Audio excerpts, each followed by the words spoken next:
Hey there, cats and kitties. I am the Bluesman, Johnny Blues, and with this video, I wanted to follow up on my very first Reminiscences video. I kind of felt like I got off to a good start in that because I am a writer. I always liked the literary sort of exploration, starting a story with the end and working backward in a way.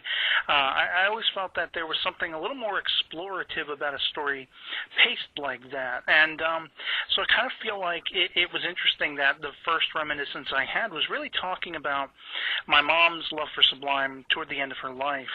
And but I did kind of, after I recorded it, I started thinking about other aspects that I could have really talked about a little more.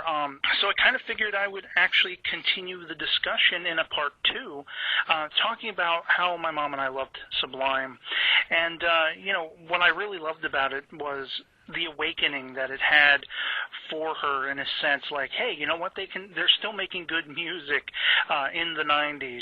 She was very much, as I said in my original video, a child of the 60s, loved a lot of the oldies stuff, and I always had, because of that, a very broad range of musical tastes. I mean, my grandparents were really into the big band kind of swing era from the 30s and 40s. That influenced me. I was influenced by hard rock and heavy metal from the 70s through my dad, and basically everything from 50s, 60s, 70s, 80s, and 90s. The 90s was more so, my own tastes and stuff. That's when I was growing up.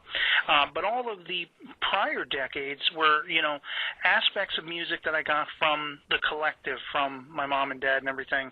And my mom was definitely more into the pop and more, top 40 kind of music and stuff like that. But everything from doo-wop to, classical Beethoven, Glenn Miller Orchestra, that kind of stuff. I mean, I've always had a very broad range of taste, a very eclectic taste in music and stuff.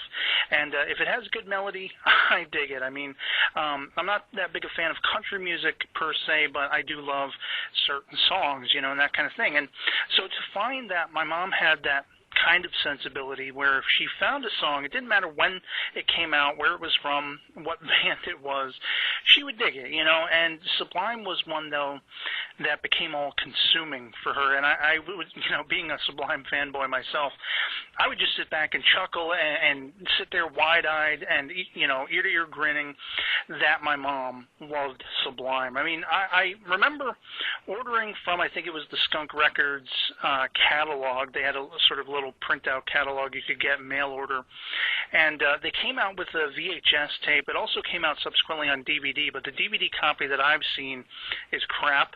The VHS is definitely the stronger way to go.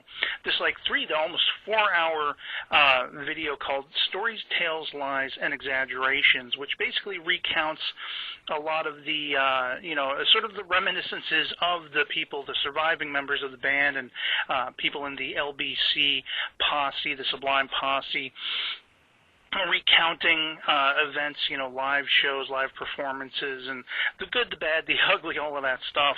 And when I got my hands on this, my mom was really eager to sit through it with me. And I remember in particular, she really fancied Bud, the drummer in the band. And I think I mispronounced his name as Bud Gaugh when it's actually Bud Gaugh, I think, is how it's pronounced. I apologize if I, have misspoken his name. But it was really funny because my sister and my mom both started digging on him when he'd be interviewed in the video and stuff. And, they both take notice, and they'd be talking about, oh, we're going to meet him, and we're going to have to fight over him and everything.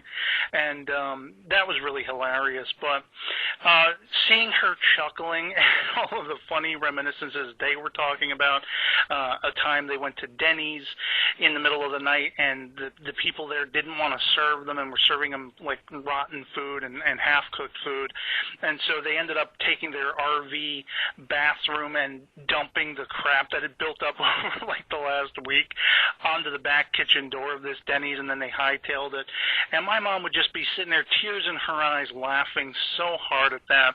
She was heartbroken, by the way, the story of how the band Mascot, Lou Dog, had been at one time actually kidnapped temporarily, and Bradley was losing it. And, we have always been animal lovers in our family.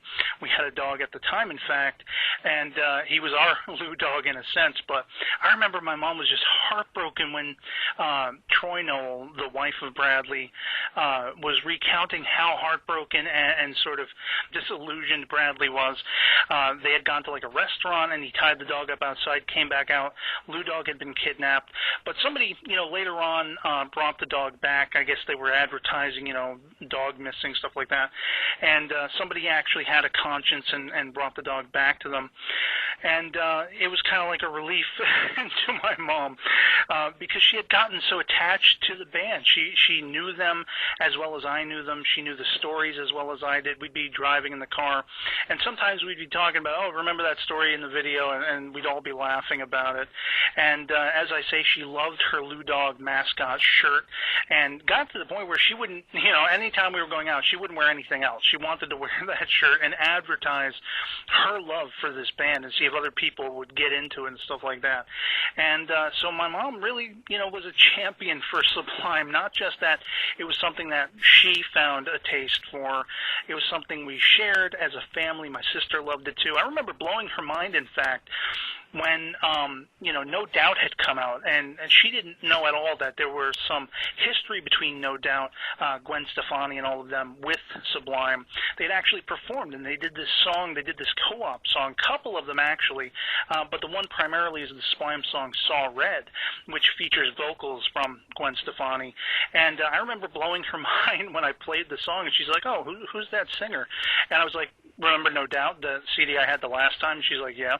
And I'm like, that's her. They did a couple co-op songs, and she was like, just fantastically loved that, equal opportunity offenders as well as entertainers was Sublime. And so, yeah, I mean, these are just some more things I've been thinking about recently and reminiscing about, and much more than my first video. It just had me smiling and grinning to think about all this stuff. So, yeah, I hope this video finds you well, and you all enjoyed hearing my little trip down memory lane once again to do with my mom and her love for Sublime that matched my own. And yeah, I hope this video finds you well, and I'll catch you all later. Peace.